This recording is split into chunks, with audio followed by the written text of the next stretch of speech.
यो जैविक मल बनाउनु भएको रहेछ विभिन्न खालको चाहिँ पिनाहरू प्रयोग गरेर यहाँ चाहिँ जोडनहरू प्रयोग गरेर जैविक मलहरू यसमा तोरीको पिना खरानी अनि त्यसपछि त्यो माटो छ क्या त्यो जङ्गलको माटो भएन बाबु समस्या यस्तो भयो कि ठ्याक्कै बिउ लिने बेला एउटा त्यो सशुल्कै हुन त नयाँ जातको छ अलि रोग कम लाग्छ यो राख्नुहुन्छ कि भनेर एकजना साथीले भन्नुभयो विचार गरौँ न त भनेर होइन ल्याएको यो हिजो मैले मल बनाएको छु कस्तो गर्दा चलाउनु हो ए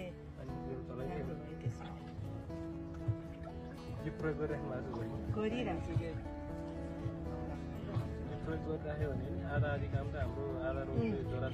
होइन यो अहिले पलाइरहेको छ यो 2 पटक हाल्छ यो 3 पटक हुन्छ गइसकेको थियो यसमा तोरीको पिना खरानी